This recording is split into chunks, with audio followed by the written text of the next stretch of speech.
السلام عليكم ورحمة الله وبركاته. بسم الله الرحمن الرحيم. الحمد لله وكفى وسلام على عباده الذين اصطفى، أما بعد.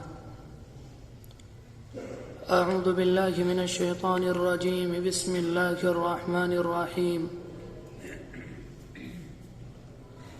هو الله الذي لا إله إلا هو عالم الغيب والشهادة هو الرحمن الرحيم. وقال سبحانه وتعالى: يا أيها الناس اتقوا ربكم إن زلزلة الساعة شيء عظيم. صدق الله العظيم. وقد قال النبي صلى الله عليه وآله وسلم: الدين النصيحة، أو كما قال عليه الصلاة والسلام. بہت ہی عزت و احترام کے مستحق میرے بزرگوں، قابل قدر دینی اور ایمانی بھائیوں، دین اسلام کے 3 بنیادی عقائد ہیں. نمبر 1 توحید، نمبر 2 رسالت اور نمبر 3 قیامت. ہر مسلمان کو ان کے متعلق چند ضروری باتیں ضرور معلوم ہونی چاہیے. اتنی بات تو ہر مسلمان کو معلوم ہے کہ اسلام کی بنیاد کلمہ توحید پر ہے. جب کوئی انسان اسلام کے دائرے میں، ایمان کے دائرے میں آنا چاہتا ہے، داخل ہونا چاہتا ہے، تو وہ انسان کلمہ توحید پڑھ کر، یعنی لا الہ الا اللہ محمد رسول اللہ کا اقرار کر کر اسلام کے دائرے میں داخل ہوتا ہے. اس کلمہ توحید کی ایک انقلابی حیثیت ہے، اور اس کی جو انقلابی حیثیت ہے وہ بھی ہر مسلمان کو معلوم ہونی چاہیے. جب کوئی انسان کلمہ توحید پڑھتا ہے، لا الہ الا اللہ پڑھتا ہے، تو اس کی زندگی میں ایک عظیم الشان انقلاب برپا ہوتا ہے. یعنی کلمہ پڑھنے سے پہلے وہ انسان کافر ہوتا ہے، اور کلمہ پڑھنے کے بعد وہی انسان مسلمان ہو جاتا ہے. کلمہ پڑھنے سے پہلے وہ انسان اللہ کا مبغوض ہوتا ہے، اور کلمہ پڑھنے کے بعد وہی انسان اللہ کا محبوب، اللہ کا فرمانبردار بن جاتا ہے. کلمہ پڑھنے سے پہلے یہ انسان جہنم کا مستحق ہوتا ہے. کلمہ پڑھنے کے بعد جنت اور اللہ کی لازوال نعمتوں کا یہ انسان مستحق بن جاتا ہے. تو میرے بھائیوں، اگر یہ بات کہی جائے، اس میں کوئی مبالغہ نہ ہوگا، یہ کلمہ انسان کو جہنم کے 7ویں طبقے سے نکال کر جنت کے اعلیٰ ترین درجے میں داخل کر دیتا ہے. اس میں کوئی مبالغہ نہیں، یہ حقیقت ہے، اور تاریخ کی کتابوں میں اس کی بے شمار مثالیں موجود ہیں. اللہ کے رسول علیہ السلام نے جب خیبر کو فتح کرنے کا ارادہ کیا، آپ مدینہ منورہ کے اندر تھے. آپ نے صحابہ اکرام سے کہا، تیاری کرو کہ خیبر پر حملہ کرنے کے لیے چلنا ہے. اللہ کے رسول علیہ السلام نے صحابہ اکرام کو ترغیب دلائی اور انہوں نے تیاری کی. ایک وقت وہ آیا کہ اللہ کے رسول اپنے صحابہ اکرام کے ساتھ خیبر پہنچ گئے. خیبر کے اندر یہود آباد تھے. آپ نے ان کے قلعوں کا جا کر محاصرہ کیا. آپ نے ایسے ہی محاصرہ نہیں کیا، بلکہ خیبر کے جو یہود تھے یہ مسلمانوں کو پریشان کرتے، ان کی راہ میں اڑچنیں پیدا کرتے، ان کے لیے طرح طرح کی سازشیں بناتے اور پروپیگنڈا بناتے. خیبر کے یہود کو یہ بات بالکل پسند نہیں تھی کہ اسلام کا مرکز مدینۃ المنورہ بن جائے. اس لیے وہ طرح طرح کی سازشیں کرتے. ایک موقع پر اللہ کے رسول جب مدینے میں آئے یہاں پر یہود کے 3 قلعے آباد تھے۔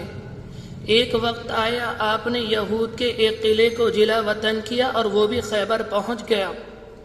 جب یہودیوں نے دیکھا کہ اللہ کے رسول کی مدینے میں طاقت مضبوط ہو رہی ہے تو مدینہ منورہ کے اندر جو یہود تھے یہ خیبر گئے اور وہاں کے یہودیوں سے انہوں نے بات کی اور ان کا ایک پورا لمبا چوڑا ٹولہ مکہ مکرمہ آیا اور یہاں آ کر انہوں نے مکے کے سرداروں سے بات کی، انہیں ورغلایا، ان سے کہا ابھی پیغمبر کی طاقت مضبوط نہیں ہے، اگر اس وقت دبانا چاہو تو دبانا آسان ہے، بعد میں دبا نہ سکو گے، تم یہاں سے لشکر لے کر آؤ، ہم وہاں سے تمہارا ساتھ دیں گے۔ اس طرح سے جب دونوں مل کر اللہ کے رسول اور ان کی جماعت پر حملہ کریں گے تو ان کے لشکر کو مٹانا ہمارے لیے آسان ہوگا۔ انہوں نے مکے کے لوگوں کو تیار کیا اور خندق کے موقع پر تقریباً 10,000 کا لشکر جراب اللہ کے رسول علیہ السلام اور ان کی جماعت کے مقابلے میں مدینہ منورہ پہنچا، لیکن اس موقع پر اللہ تبارک و تعالی نے خندق کے ذریعے مسلمانوں کی حفاظت کی اور وہ مسلمانوں کو نقصان نہ پہنچا سکے۔ اس طرح سے یہود مسلمانوں کو پریشان کر رہے تھے، تو اللہ کے رسول علیہ السلام نے ضروری سمجھا کہ ان کا محاصرہ کیا جائے اور خیبر کو فتح کیا جائے۔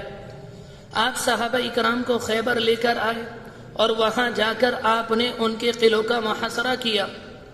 جب آپ ان کا محاصرہ کر رہے تھے وہاں کے شہر کا ایک چرواہا نکلا جس کا نام تاریخ کی کتابوں میں اسود راعی ملتا ہے۔ وہ شہر سے باہر نکل کر آیا اور اس کے دل میں یہ بات آئی، ذرا میں جا کر معلوم کروں یہ اللہ کے رسول جو اتنا بڑا لشکر لے کر آئے ہیں، جنہوں نے مدینے سے لے کر خیبر تک کا ایک لمبا چوڑا فاصلہ طے کیا ہے اور انہوں نے راستے میں مشقتیں اور صعوبتیں برداشت کی ہیں، ان کی بنیادی دعوت کیا ہے، ان کا بنیادی پیغام کیا ہے، یہ چاہتے کیا ہیں، یہ خیبر کے لوگوں کو پریشان کرنے کیوں آئے ہیں۔ اس چرواہے کے دل میں یہ بات آئی، وہ مسلمانوں کے پڑاؤ کی طرف بڑھا۔ جب مسلمانوں کے پڑاؤ کے قریب آیا تو ایک صحابی سے اس چرواہے کی ملاقات ہوئی اور اس نے یہ بات کہی، پہلے اپنا تعارف کرایا، اس کے بعد اس نے یہ بات کہی، تم لوگ خیبر پر حملہ کرنے کے لیے کیوں آئے ہو؟ اور یہ بات میری سمجھ میں نہیں آتی، خیبر کے اندر جتنے یہود ہیں وہ کسی سے نفرت نہیں کرتے، سب سے زیادہ بغض اور عداوت تم سے کرتے ہیں، اس کی وجہ کیا ہے؟ اس چرواہے نے ان صحابی سے معلوم کیا تمہاری بنیادی دعوت کیا ہے، تمہارا پیغام کیا ہے، تم چاہتے کیا ہو؟ ان صحابی نے اللہ کے رسول کے خیمے کی طرف اشارہ کیا، ان صحابی نے اسے کچھ نہ بتایا، اس سے کہا اس خیمے کے اندر چلے جاؤ، اندر اللہ کے رسول علیہ السلام موجود ہیں، ان کے سامنے تم اپنی بات رکھنا، وہ تمہیں جواب دیں گے۔ اس کے لیے یہ بات بہت تعجب کی تھی، اس کے تو حاشیے خیال میں یہ بات نہیں تھی کہ کسی فوج کا افسر، کسی مملکت کا فرما روا ایک چرواہے کو، ایک غلام کو، ایک ادنا آدمی کو اپنے دربار میں بلائے گا اور یہ غلام ایک افسر سے اپنی بات، اپنے سوال رکھے گا اور وہ بڑا انسان اس غلام کے جواب دے گا، اس کی سمجھ میں یہ بات نہیں آتی۔ اس چرواہے نے صحابی سے کہا میری سمجھ میں نہیں آتی کہ وہ تمہاری قوم کے افسر ہیں، وہ تمہارے سردار، وہ تمہارے بادشاہ ہیں، میں ایک ادنا درجے کا معمولی آدمی ہوں، میں چرواہا، میں غلام، میں ان سے بات کیسے کروں گا؟ اس لیے کہ اس نے تو یہ دیکھا تھا کہ غلام بادشاہ سے بات نہیں کر سکتا، چرواہا بڑے انسان کے پاس کھڑا نہیں ہو سکتا، اگر وہ کسی معزز انسان سے بات کرتا ہے تو معزز انسان ایک ناقدر آدمی سے، جس کی معاشرے کے اندر کوئی حیثیت نہیں، اس سے بات کرنے میں اپنی ذلت سمجھتا ہے، اس لیے یہ بات اس چرواہے کی سمجھ میں نہیں آئی۔ اس نے کہا میں بات کیسے کروں گا؟ ان صحابی نے کہا ہمارے بادشاہ دنیا کے بادشاہوں کی طرح نہیں ہیں، ہمارے افسر دنیا کے افسروں کی طرح نہیں ہیں، بلکہ ہماری جماعت میں جو سب سے زیادہ کمزور، سب سے زیادہ غریب، تو ہمارے پیغمبر، ہمارے نبی اس کے سب سے زیادہ قریب ہوتے ہیں اور اس سے سب سے زیادہ محبت کرتے ہیں، اس سے سب سے زیادہ شفقت کرتے ہیں۔ جب صحابی نے اس سے یہ بات کہی، وہ ڈرتے ہوئے اللہ کے رسول کے خیمے کی طرف بڑھا اور آپ کے خیمے میں داخل ہوا، اور اس زمانے کے رواج کے مطابق اس نے آپ کو سلام کیا، اور اس کے بعد اپنی باتیں اس نے اللہ کے رسول کے سامنے رکھی۔ آپ نے اس موقع پر اسے توحید سمجھائی، آپ نے اسے رسالت سمجھائی، آپ نے اسے قرآن مجید کی آیتیں سنائیں، اور آپ سے جو اس نے سوال کیے آپ نے اسے جوابات دیے۔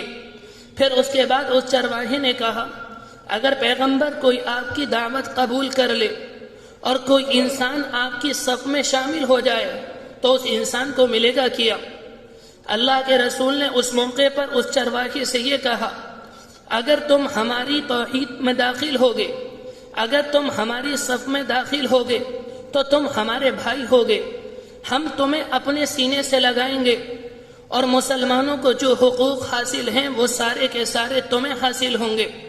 وہ چرواہا کہتا کہ اللہ کے رسول میں غلام ہوں، میں ایک چرواہا ہوں، میری رنگت کالی ہے، میرے ہونٹ موٹے ہیں، میرے جسم سے بدبو آ رہی ہے، میرے جسم پر میل کچیل جمع ہے، آپ مجھے وہ حقوق کیسے دیں گے؟ آپ مجھے کیسے وہ حقوق دیں گے اور آپ مجھے اپنے سینے سے کیسے لگائیں گے؟ آپ نے اسے یقین دلایا۔ اس انسان کو جب یقین آ گیا اس نے کہا، اللہ کے رسول میرے ایک سوال کا جواب اور دے دیجئے۔ اس نے کہا، اللہ کے رسول اگر میں آپ کے اوپر ایمان لے کر آؤں، اسلام لے کر آؤں تو میری کالی رنگت کا علاج کیا ہے؟ میرے موٹے ہونٹوں کا علاج کیا ہے؟ اس موقع پر آپ نے کہا، اگر تم ہمارا کلمہ پڑھو گے اور ہماری صف کے اندر شامل ہو جاؤ گے، دنیا کے اندر تمہاری کالی رنگت کا کوئی علاج ہو یا نہ ہو، دنیا کے اندر تمہاری بدبو کا کوئی علاج ہو یا نہ ہو، لیکن آخرت میں جب تم اٹھائے جاؤ گے تمہارا چہرہ چمک رہا ہوگا، اللہ تمہاری سیاہ رنگت کو نور سے بدل دے گا، اور اللہ تمہارے جسم کی بدبو کو خوشبو سے بدل دے گا۔ وہ متاثر ہوا، اس چرواہے نے کلمہ پڑھا اور وہ مسلمان ہوا۔ اس نے اللہ کے رسول علیہ السلام سے یہ بات کہی، اے اللہ کے رسول یہ بتائیے میرے اوپر اس وقت کیا ذمہ داری ہے؟ آپ نے فرمایا، دین کے فرائض تو بہت ہیں، لیکن یہ نماز کا وقت نہیں کہ میں تمہیں نماز کا حکم دوں۔ آپ نے فرمایا، یہ رمضان المبارک یہ روزوں کا مہینہ نہیں کہ میں تمہیں روزے رکھنے کا حکم دوں۔ آپ نے فرمایا، یہ حج کا موسم نہیں کہ میں تمہیں حج کا حکم دوں، اور آپ نے فرمایا کہ تمہارے اوپر زکوٰۃ فرض نہیں کہ میں تمہیں زکوٰۃ کا حکم دوں۔ پھر آپ نے فرمایا، اس موقع پر اللہ کی ایک عبادت ادا کی جا رہی ہے کہ خیبر کے میدان میں حق و باطل کا معرکہ ہو رہا ہے، تمہارے بھائی اپنی جانیں قربان کر رہے ہیں، تم ان کی صف میں جا کر شامل ہو جاؤ۔ وہ چرواہا کہتا ہے، اے اللہ کے رسول اگر میں شہید ہو گیا تو مجھے ملے گا کیا؟ آپ نے فرمایا، میں تمہیں ضمانت دیتا ہوں، میں تمہیں گارنٹی دیتا ہوں، اگر تم شہید ہوئے تو اللہ تمہیں جنت میں داخل کر دے گا، تمہارے چہرے کی سیاہی کو نور سے بدل دے گا، تمہارے جسم کی بدبو کو خوشبو سے بدل دے گا۔ وہ میدان کے اندر آیا۔ ایک وقت آیا کہ جنگ ختم ہوئی اور خیبر فتح ہوا۔ اللہ کے رسول حسب معمول شہداء کی لاشوں کا معائنہ کرنے کے لیے نکلے، آگ زخمیوں کو دیکھنے کے لیے نکلے۔ وہاں پر متعدد صحابہ اکرام شہید ہوئے، آپ انہیں دیکھنے کے لیے نکلے۔ آپ نے دیکھا کہ میدان میں ایک لاش پڑی ہوئی ہے اور صحابہ اکرام اس کے ارد گرد جمع ہیں، اور وہ آپس میں بات کر رہے ہیں، یہ سمجھ میں نہیں آتا کہ یہ انسان کون ہے۔ اللہ کے رسول علیہ السلام اس لاش کے پاس آئے، اور آپ نے جب دیکھا تو آپ سمجھ گئے، آپ کی مبارک آنکھوں میں آنسو آ گئے۔ آپ نے فرمایا، یہ عجیب و غریب انسان ہے، یہ وہ انسان ہے جس نے کوئی سجدہ نہیں کیا، یہ وہ انسان ہے جس نے ایک پیسہ اللہ کے راستے میں خرچ نہیں کیا، یہ وہ انسان ہے جس نے روئے زمین پر اللہ کی کوئی عبادت نہیں کی، صرف اس نے کلمہ پڑھا ہے اور یہ شہید ہو گیا۔ میں اپنی آنکھوں سے دیکھ رہا ہوں، اللہ نے اسے جنت میں داخل کر دیا اور اس کے چہرے کی سیاہی کو نور سے بدل دیا، اس کے جسم کی بدبو کو خوشبو سے بدل دیا۔ میرے بھائیوں، میں نے شروع میں یہ بات عرض کی تھی، جب کوئی اللہ کا بندہ یہ کلمہ پڑھتا ہے تو اس کلمے کا انقلاب یہ ہے، اس کلمے کی طاقت یہ ہے، یہ کلمہ ایک ہی لمحے میں انسان کو جہنم کے 7ویں طبقے سے نکال کر جنت کے اعلیٰ ترین درجے میں داخل کر دیتا ہے۔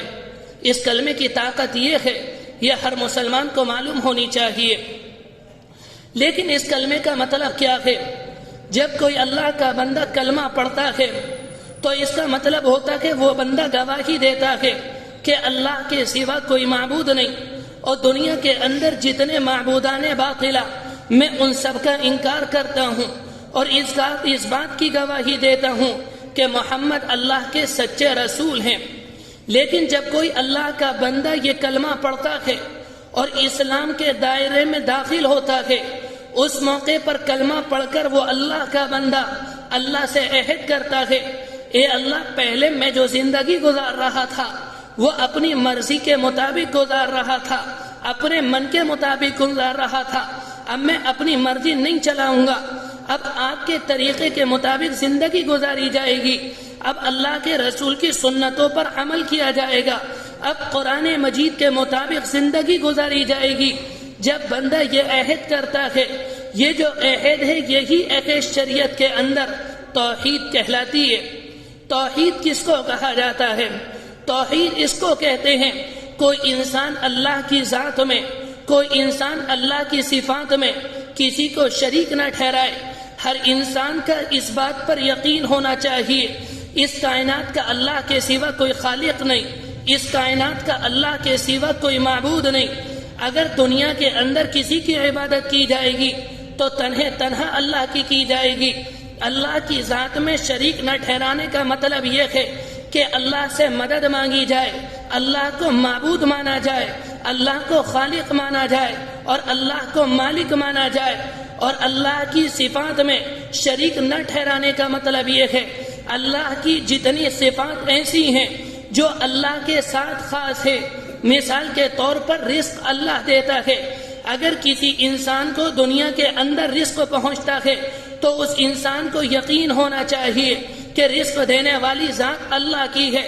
اگر کسی انسان کو نفع پہنچتا ہے، کسی انسان کو نقصان پہنچتا ہے، کسی انسان کو شفا ملتی ہے یا کوئی انسان بیمار ہوتا ہے تو اس کا یقین ہونا چاہیے یہ ساری کی ساری باتیں اللہ کی طرف سے ہیں۔ اگر کوئی انسان یہ کہتا ہے فلاں نے ہمارا رزق بند کرا دیا، فلاں نے ہمارے اوپر بندش کرا دی، فلاں نے ہمارے گھر پر یہ کرا دیا، فلاں نے ہمارے بیٹے پر یہ کرا دیا، اس انسان نے اللہ کی صفات میں کسی کو شریک ٹھہرایا، یہ توحید نہیں، یہ انسان بھی مشرک ہے۔ اللہ کے رسول علیہ السلام جب اس دنیا کے اندر تشریف لائے تو مشرکین مکہ جنہیں مشرک کہا گیا وہ اللہ کی ذات میں کسی کو شریک نہیں ٹھہراتے، بلکہ وہ اللہ کی صفات میں کچھ دیوتاؤں کو، کچھ مورتیوں کو شریک ٹھہراتے تھے۔ مشرکین مکہ کا عقیدہ یہ تھا کہ ہمیں اللہ نے پیدا کیا، اس زمین کو، اس کائنات کو اللہ نے پیدا کیا، آسمانوں کو اللہ نے پیدا کیا، لیکن ساتھ میں وہ یہ بات کہتے تھے رزق کا شعبہ اللہ نے فلاں بت کو دے دیا، بارش کا شعبہ اللہ نے فلاں معبود کو دے دیا، اور اسی طرح سے اولاد کا شعبہ اللہ نے فلاں مورتی کو دے دیا۔ اس طرح سے وہ اللہ کی صفات میں شریک ٹھہراتے، وہ اللہ کی ذات میں شریک نہیں ٹھہراتے، انہیں مشرک کہا گیا۔ اس زمانے کے اندر اگر کوئی اللہ کی ذات میں کسی کو شریک نہیں ٹھہراتا بلکہ وہ کسی ولی سے یا کسی مدار سے یا کسی مداری سے یا کسی مولوی سے یا کسی پیر سے اولاد مانگتا ہے یا کسی سے رزق مانگتا ہے تو یہ انسان بھی مشرک ہے۔ اور قرآن مجید میں صاف کہہ دیا گیا ان اللہ لا یغفر ان یشرک ویغفر ما دون ذلک لمن یشاء۔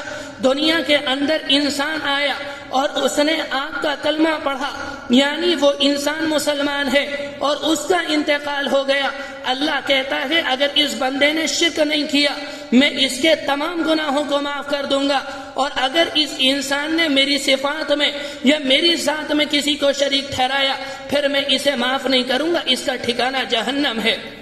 میرے بھائیو، توحید یہ ہے کہ اللہ کی ذات میں اور اللہ کی صفات میں کسی کو شریک نہ ٹھہرا جائے۔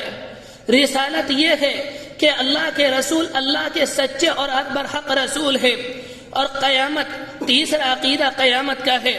میرے بھائیو، قیامت برحق ہے اور قیامت آنی ہے۔ کوئی انسان انکار کرتا ہے تو انکار کرے، اس کے انکار کرنے سے قیامت رکے گی نہیں۔ جب اللہ کے رسول نے فرمایا قیامت آتی ہے تو لازمی طور پر آنی ہے، میں مانوں یا نہ مانوں۔ آپ نے فرمایا کہ قیامت کیسی ہوگی؟ حدیث شریف حضرت عائشہ بیان کرتی ہیں کہ میں نے اللہ کے رسول علیہ السلام کو بیان کرتے ہوئے سنا، آپ نے فرمایا حضرت آدم سے لے کر اور صبح قیامت میں جو آخری انسان دنیا میں آئے گا، یہ سارے کے سارے ایک میدان کے اندر جمع ہوں گے، حفاتن عوراتن غرلا، کسی کے پیر میں چپل نہیں ہوں گے، کسی کے جسم پر کپڑا نہیں ہوگا، سارے کے سارے برہنہ ہوں گے۔ حضرت عائشہ رضی اللہ عنہ کو تعجب ہوا، انہوں نے معلوم کہا یا رسول اللہ الرجال والنساء جمیعا، کہ سارے کے سارے لوگ ایک میدان میں جمع ہوں گے، ينظر بعضهم الى بعض، یہ تو ایک دوسرے کو دیکھ رہے ہوں گے، کیا انہیں شرم نہیں آئے گی؟ اس موقع پر آپ نے فرمایا یا عائشہ، اے عائشہ الامر اشد من ان ينظر بعضهم الى بعض، اس دن اتنا سخت حالات ہوں گے، اتنی پریشانی لوگوں کی بڑی ہوئی ہوگی، ایک دوسرے کو دیکھنے کی فرصت نہیں، انسان کو صرف اپنی فکر ہوگی، دوسرے کی فکر نہیں ہوگی۔ انسان کو یہ فکر ہوگی کسی طرح سے میرا بیڑا پار ہو جائے، کسی طرح سے میرا حساب ہو جائے، کسی طرح سے میں جہنم سے بچ جاؤں، کسی طرح سے میں جنت میں جانے والا بن جاؤں۔ آپ نے فرمایا معاملہ اتنا سخت ہوگا، ایک دوسرے کو دیکھنے کی فرصت نہیں ہوگی۔ اس کے بعد ایک موقع پر ابو ہریرہ رضی اللہ عنہ بیان کرتے ہیں کہ آپ نے فرمایا سورج قریب ہوگا، انسان اپنے اعمالوں کے بقدر پسینے میں ہوں گے، کسی کا پسینہ گھٹنوں تک ہوگا، کسی کا ٹخنوں تک ہوگا، کسی کا سینے تک ہوگا، کسی کے پسینے نے اس کے منہ کو لگام دے رکھی ہوگی، اور آپ نے فرمایا کسی کا پسینہ انسان کے سر کے اوپر ہوگا۔ جب آپ نے یہ بات ارشاد فرمائی، صحابہ اکرام کہتے ہیں آپ نے اپنے دونوں ہاتھوں کو اپنے سر کے اوپر رکھ لیا اور فرمایا پسینہ سر کے اوپر ہوگا اور انسان اس پسینے میں ڈوبا ہوا ہوگا۔ لیکن جب اتنا سخت دن ہوگا، وہ دن جب اتنا سخت ہوگا، آپ نے فرمایا تھا کچھ سعادت مند بندے اللہ کو وہ ہوں گے جب اللہ کے عرش کے سائے کے سوا کوئی سایہ نہ ہوگا، انہیں اللہ کے عرش کے سائے میں جگہ ملے گی۔ حدیث شریف کے اندر آتا ہے اس طرح کے 7 لوگ ہوں گے جنہیں اللہ کے عرش کے سائے میں جگہ ملے گی۔ پہلا انسان وہ ہوگا الامام العادل، انصاف کرنے والا بادشاہ، فیصلہ کرنے والا بادشاہ، رعایا کا خیال رکھنے والا بادشاہ، غریبوں کا خیال کرنے والا بادشاہ۔ میرے بھائیو، اس زمانے کے اندر اگر کوئی وزیر اعظم بن جائے یا کوئی وزیر اعلیٰ بن جائے، میں بڑے عہدوں کی بات نہیں کرتا، اگر کسی کو اس زمانے میں حکومت کا ادنا عہدہ مل جائے، کوئی ایم پی بن جائے، کوئی ایم ایل اے بن جائے، کوئی وقت کا چیئرمین بن جائے یا کوئی نگر پالیکا کا ممبر بن جائے، جب وہ بن کر آتا ہے وہ یہ سمجھتا کہ میرے خاندان کا انتظام ہو گیا، میری نسلوں کے پلنے کا انتظام ہو گیا، میری قسمت جاگ گئی۔ وہ لوگوں سے وعدہ کرتا ہے، وہ لوگوں کو جھوٹ بولتا ہے، وہ لوگوں کو دھوکہ دیتا ہے، وہ وعدہ کچھ اور کرتا ہے اور وعدے کو پورا نہیں کرتا۔ میرے بھائیو، یہ امام عادل نہیں، یہ امام فاجر ہے، اسے اللہ کے عرش کے سائے میں جگہ نہیں ملے گی، اسے سب سے پہلے جہنم میں ڈال دیا جائے گا۔ امام عادل کون ہے؟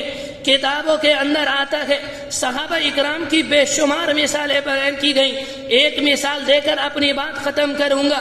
ایک وقت وہ آیا کہ اللہ کے رسول دنیا سے رخصت ہوئے، آپ کے بعد صدیق اکبر کا زمانہ آیا، صدیق اکبر رخصت ہوئے، ان کے بعد عمر رضی اللہ عنہ کا زمانہ آیا، ان کے زمانے میں کیسر و کسریٰ کا غرور اللہ نے خاک میں ملا دیا، اور ملک شام ان کے زمانے میں ان کی خلافت میں فتح ہوا۔ جب ان کی خلافت میں فتح ہوا، اللہ کے رسول کے ایک چہیتے صحابی حضرت ابو عبادہ ابن جراح رضی اللہ عنہ ہے، عمر رضی اللہ عنہ نے ان سے کہا کہ مدینے کے حالات میں دیکھوں گا، تم ملک شام چلے جاؤ، وہاں جا کر لوگوں کے درمیان فیصلے کرنا، وہاں جا کر حکومت کی لگام کو، زمام حکومت کو سنبھالنا۔ وہ ملک شام چلے گئے۔ جب وہ وہاں چلے گئے، ایک زمانے کے بعد عمر فاروق رضی اللہ عنہ نے ملک شام کا دورہ کیا۔ جب یہ ملک شام آئے، انہوں نے یہاں آ کر ابو عبیدہ رضی اللہ عنہ سے ملاقات کی، اور ان کا پہلا سوال یہ تھا، میرا دل چاہتا ہے کہ میں پہلے اپنے بھائی کا مکان دیکھ لوں، میرا بھائی کس مکان کے اندر رہتا ہے۔ شاید امیر المؤمنین کو اس بات کا خیال ہوگا، جب یہ مدینے میں تھے، مدینے کے حالات اچھے نہیں تھے، یہ ملک شام کے گورنر ہیں، مدینے میں کھیتی نہیں ہوتی تھی، مدینے کے اندر فصلیں نہیں ہوتی تھی، وہاں لوگوں کو کھانے کو کھانا نہیں ملتا تھا، پہننے کو کپڑے نہیں ملتے تھے۔ یہ ملک شام آئے ہیں، یہاں کی زمینیں زرخیز ہیں، یہاں کھیتیاں لہلہاتی ہیں، اور روم کا عروج اور روم کی تہذیب پورے ملک شام کے اوپر مسلط ہے۔ کہیں ایسا تو نہیں کہ ان کے دل میں دنیا کی محبت آ گئی ہو، انہوں نے اپنا شاندار مکان بنا لیا ہو، یہ اس میں عیش و عشرت کے ساتھ رہتے ہوں اور لوگوں کا خیال نہ کرتے ہوں، لوگوں کے درمیان اچھے فیصلے نہ کرتے ہوں۔ شاید ان کے دل میں یہ خیال ہوگا، انہوں نے یہ بات کہی، میرا دل چاہتا ہے کہ میں اپنے بھائی کا مکان دیکھوں۔ ابو عبیدہ رضی اللہ عنہ نے چاہا کہ امیر المؤمنین مکان نہ دیکھے، لیکن انہوں نے اصرار کیا، تو ابو عبیدہ نے کہا اس موقع پر، اگر آپ میرا مکان دیکھیں گے تو آپ کی آنکھوں میں آنسو کے سوا کچھ نہ ہوگا۔ ایک دن ابو عبیدہ انہیں اپنا مکان دکھانے کے لیے چلے، شہر پار ہو گیا، جنگل کی طرف چلنے لگے۔ امیر المؤمنین نے کہا، میں نے جنگل دیکھنے کو نہیں کہا، میں تمہارا مکان دیکھنا چاہتا ہوں، تم مجھے جنگل میں لے کر جا رہے ہو۔ انہوں نے کہا، امیر المؤمنین میں آپ کو اپنا مکان دکھاؤں گا۔ شہر کی آبادی ختم ہوئی، وہ جنگل میں چلتے رہے، چلتے چلتے ایک چھپر نظر آیا جو گھاس کا چھپر تھا، اور اس میں لے کر ابو عبیدہ امیر المؤمنین کو داخل ہوئے۔ امیر المؤمنین اس میں داخل ہوئے، دیکھا کہ ایک مصلی بچھا ہوا ہے۔ کہتے ہیں امیر المؤمنین، یہ میرا گھر ہے، یہ میری مسجد ہے، اس کے علاوہ اس میں کچھ نہیں تھا۔ عمر رضی اللہ عنہ نے معلوم کیا تمہارا سامان کیا ہے، اس کے ایک کونے میں گئے، کونے سے ایک پیالہ لے کر آئے، اس کے اندر پانی تھا اور سوکھی روٹی کے کچھ ٹکڑے اس میں ٹہل رہے تھے جو پھولے ہوئے تھے۔ کہا، امیر المؤمنین یہ میرا کھانا ہے، میرے اوپر ذمہ داری اتنی ہے، میں کھانا نہیں بنا سکتا، میں کسی سے ایک ہفتے کی روٹی بنوا لیتا ہوں، انہیں لا کر رکھ لیتا ہوں، جب مجھے بھوک لگتی ہے تو انہیں بھگوتا ہوں اور انہیں کھا لیتا ہوں، یہ میرا گھر ہے، یہ میرا کھانا ہے۔ اس موقع پر عمر رضی اللہ عنہ کی آنکھوں میں آنسو آئے اور انہوں نے یہ بات کہی، خدا کی قسم دنیا نے ہمیں بدل دیا، لیکن ابو عبیدہ آج بھی تم وہ ہو جو اللہ کے رسول علیہ السلام کے زمانے میں یہ صدیق عمر فاروق وہ ہیں۔ ایک موقع پر یہ طواف کر رہے تھے، حضرت علی بیان کرتے ہیں کہ میں نے اپنی آنکھوں سے دیکھا کہ ان کے جبے میں، ان کی قمیص میں، ان کے احرام میں تقریباً 21 پیوند تھے۔ یہ کہہ رہے ہیں ابو عبیدہ سے، خدا کی قسم دنیا نے ہمیں بدل دیا، تم آج بھی وہ ہو جو اللہ کے رسول علیہ السلام کے زمانے میں تھے۔ میرے بھائیو، یہ تھے امام عادل، جس کے بارے میں حدیث شریف میں کہا گیا، جو کوئی امام عادل ہوگا، جب اللہ کے عرش کے سائے کے سوا قیامت میں کوئی سایہ نہ ہوگا، اس دن اللہ امام عادل کو اپنے عرش کے سائے میں جگہ دے گا۔ میرے بھائیو، وقت کافی ہو چکا، بقیہ بات انشاءاللہ پھر اور کہی جائے گی۔ جو بات کہی گئی سنی گئی، اللہ تبارک و تعالی عمل کرنے کی توفیق نصیب فرمائے۔